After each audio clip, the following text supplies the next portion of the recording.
좋은 아침입니다. 8월 2일 금요일입니다. 예레미야 말씀 43장 1절에서 13절 말씀 함께 보겠습니다. 예레미야가 모든 백성에게 그들의 하나님 여호와의 말씀 곧 그들의 하나님 여호와께서 자기를 보내사 그들에게 이르신 이 모든 말씀을 말하기를 마치니 호사야의 아들 아사랴와 가레야의 아들 요하난과 모든 오만한 자가 예레미야에게 말하기를 내가 거짓을 말하는도다. 우리 하나님 여호와께서 너희는 애굽에서 살려고 그리로 가지 말라고 너를 보내어 말하게 하지 아니하셨느니라. 이는 네리야의 아들 바룩이 너를 부추겨서 우리를 대적하여 갈대아 사람의 손에 넘겨 죽이며 바벨론으로 붙잡아가게 하려 함이라. 이에 가레야의 아들 요하난과 모든 군 지휘관과 모든 백성이 유다 땅에 살라 하시는 여호와의 목소리를 순종하지 아니하고 가레야의 아들 요하난과 모든 군 지휘관이 유다의 남은 자 곧 쫓겨났던 여러 나라 가운데에서 유다 땅에 살려하여 돌아온 자 곧 남자와 여자와 유아와 왕의 딸들과 사령관 느부사라다니 사반의 손자 아이감의 아들 그다랴에게 맡겨둔 모든 사람과 선지자 예레미야와 네리야의 아들 바룩을 거느리고 애굽 땅에 들어가 다바네스에 이르렀으니 그들이 여호와의 목소리를 순종하지 아니함이로라. 다바네스에서 여호와의 말씀이 예레미야에게 임하여 이르시되 너는 유다 사람의 눈앞에서 내 손으로 큰 돌 여러 개를 가져다가 다바네스에 있는 바로의 궁전 대문에 벽돌로 쌓은 축대의 진흙으로 감추라. 그리고 너는 그들에게 말하기를 만군의 여호와 이스라엘의 하나님께서 이와 같이 말씀하시되 보라, 내가 내 종 바벨론의 느부갓네살 왕을 불러오리니 그가 그의 왕좌를 내가 감추게 한 이 돌들 위에 놓고 또 그 화려한 큰 장막을 그 위에 치리라. 그가 와서 애굽 땅을 치고 죽일 자는 죽이고 사로잡을 자는 사로잡고 칼로 칠 자는 칼로 칠 것이라. 내가 애굽 신들의 신당들을 불지르리라. 느부갓네살이 그들을 불사르며 그들을 사로잡을 것이요 목자가 그의 몸에 옷을 두름같이 애굽 땅을 자기 몸에 두르고 평안히 그곳을 떠날 것이며 그가 또 애굽 땅 벳세메스의 석상들을 깨뜨리고 애굽 신들의 신당들을 불사르리라 하셨다 할지니라. 하시니라. 아멘. 하나님의 말씀입니다. 한번 더 읽으시면서 묵상하시겠습니다.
여러분, 어제 남은 자들이라는 단어 함께 봤지 않습니까? 남유다의 백성들을 가르치는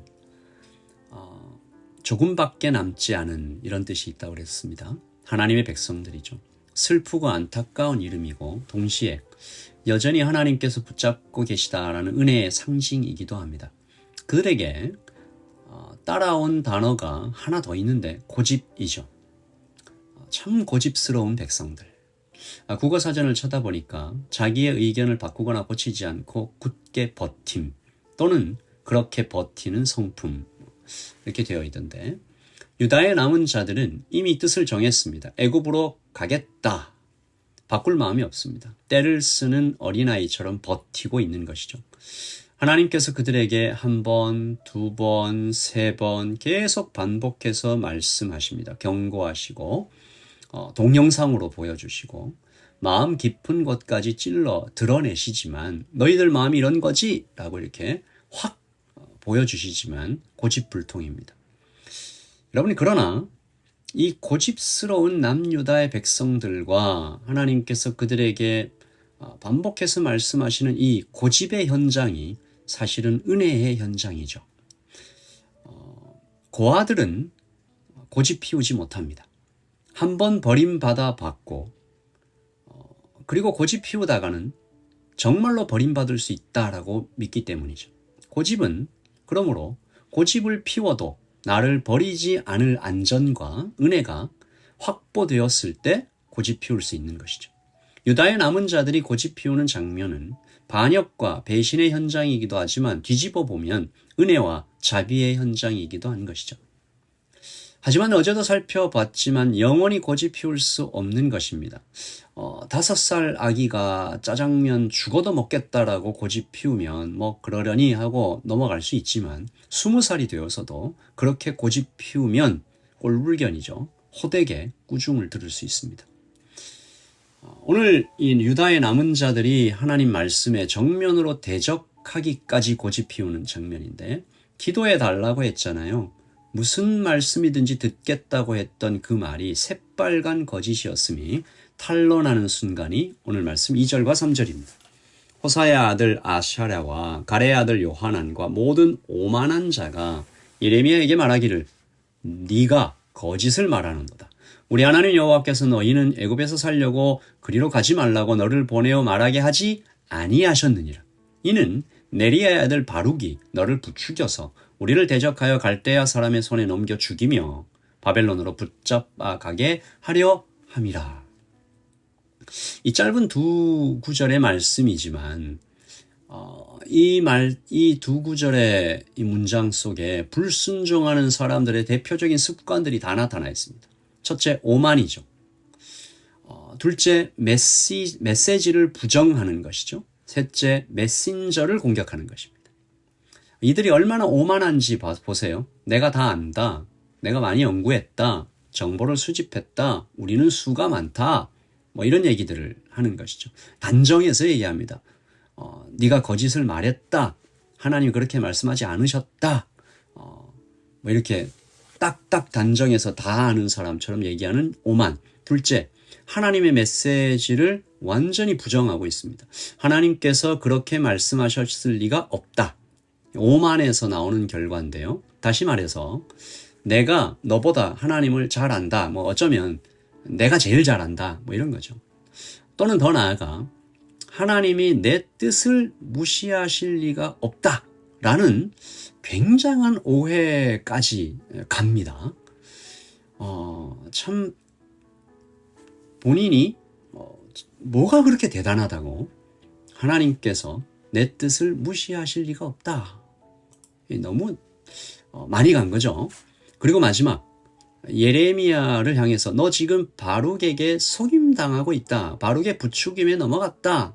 라고 너 지금 제정신이 아니다라는 거죠. 그러니까 메신저를 공격하고 있는 것이죠.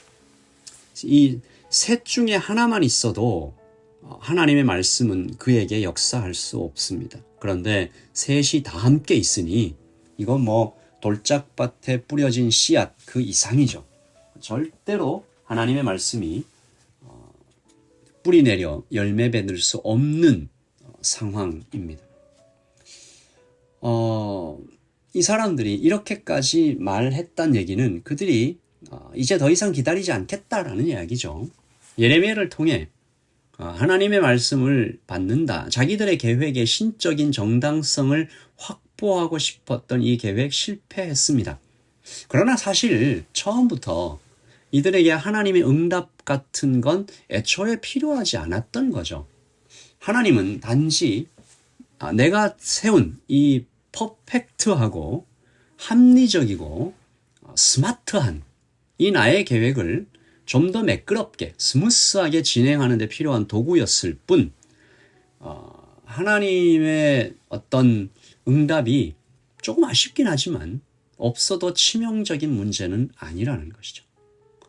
그러니까 그들에게 있어서 하나님은 멋진 옷을 입고 나갈 때 추가하는 액세서리 같은 게 아닌가.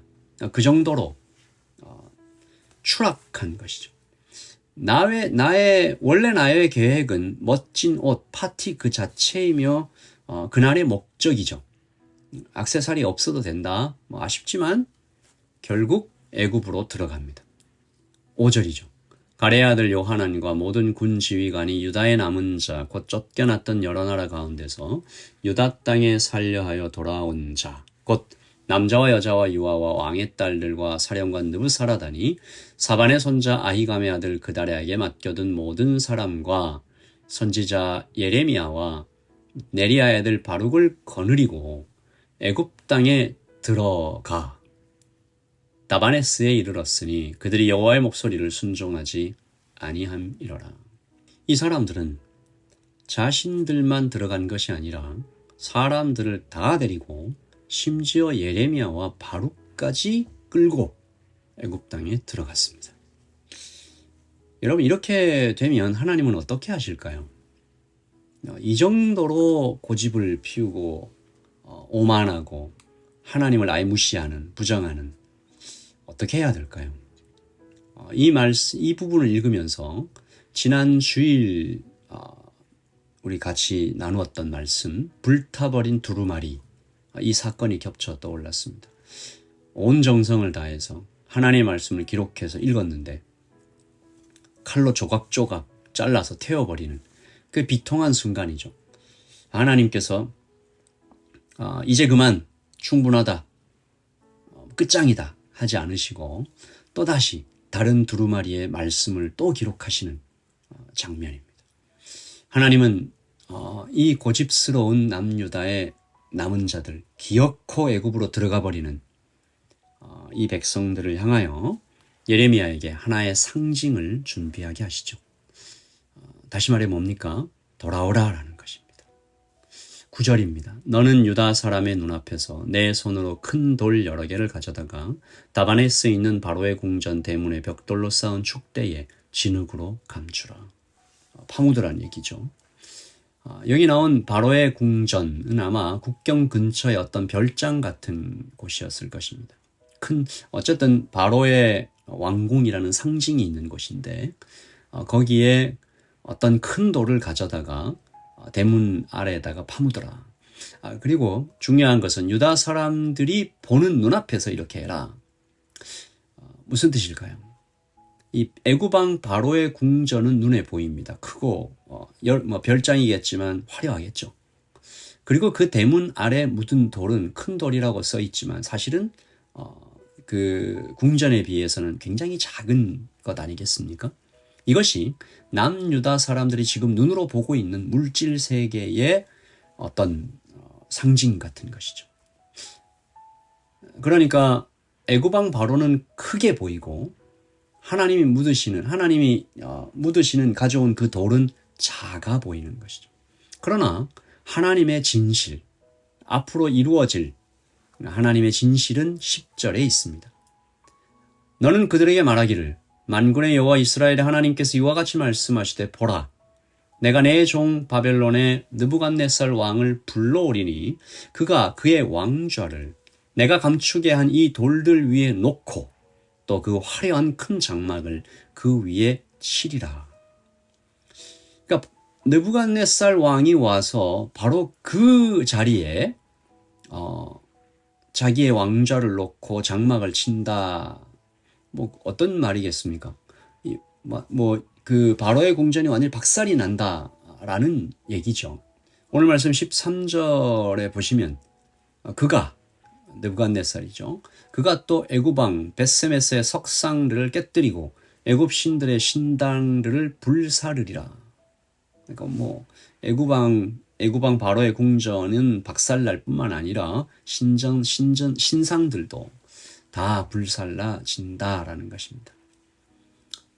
지금 보이는 이 애굽이라는 나라, 그 바로 커 보이지만 하나님께서 불러오시는 느부갓네살에 의해 박살이 날 것이다. 하나님께서 여러 번 반복해서 보여주셔도 말씀하셔도 안 믿고 고집 피우니까 이 동영상을 상영해 주신 거죠. 이런 어떤 예화입니다. 오늘 아침 우리가 묵상한 이 말씀이 어쩌면 우리에게 바로의 궁전 대문 앞에 묻은 그 돌같이 보입니다. 내가 더 중요하게 생각하는 것은 어떤 애굽왕 바로의 궁전 같은 것들이 우리 모두에게 있을 것입니다. 그리고 그 대문에 궁전과는 비교도 안 되는 돌들이 있습니다. 세상보다 더 크다고 하시는 하나님의 말씀을 상징하는 것이죠. 우리의 눈은 지금 애굽왕 바로의 궁전을 바라보고 있는가? 와, 크다, 화려하다, 멋지다. 혹은 그 대문 앞에 진흙 안에 묻혀져 있는 것 같은 작은 돌, 심지어 진흙에 묻혀져 있는, 그러나 하나님의 말씀, 반드시 이루어질 하나님의 큰 능력, 그러나 작아 보이는, 진흙에 묻어 있는 우리의 눈은 어디를 보고 있는가라는 것이죠. 오늘 끝까지 고집을 피우는 이 남유다의 남은 자들, 이 모습에서 우리를 좀 발견하기를 소원하고, 우리의 눈이 결국 어디를 향하고 있는지 점검하고 주님 앞에 다시 한번 회개하며 다짐하며 은혜를 구하는 오늘 하루 되기를 소원합니다. 기도하겠습니다. 아버지 하나님, 불순종하는 사람들이 교만하게 단정해서 말하고 다 아는 것처럼 얘기하고, 하나님의 그 신비롭고 어마어마한 일들을 내가 다 짐작해서 경험해서 다 안다 라고 얘기하는, 아버지 하나님, 그리고 말씀을 전하는 어떤 자들에 대하여 그 말씀 자체를 들으려고 하지 않고 그 메신저들을 폄하하는 우리들의 태도를 주님 앞에 회개합니다. 아버지 하나님, 우리가 정말 크게 생각하는 애굽왕 바로의 궁전은 무엇이며 그 앞에 묻혀있는 돌들 같은 하나님의 말씀은 우리가 그냥 휙 지나가 버리는 가볍게 생각하는 것들은 무엇인지 오늘 아침에 다시 들여다봅니다. 아버지 하나님, 이 귀한 말씀을 이 아침에 주심을 감사합니다.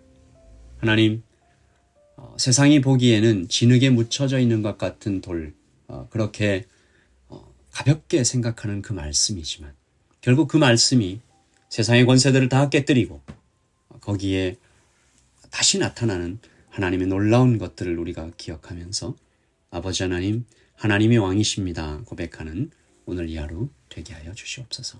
주님 감사합니다. 예수님의 이름으로 기도합니다. 아멘. 여러분, 금요일입니다.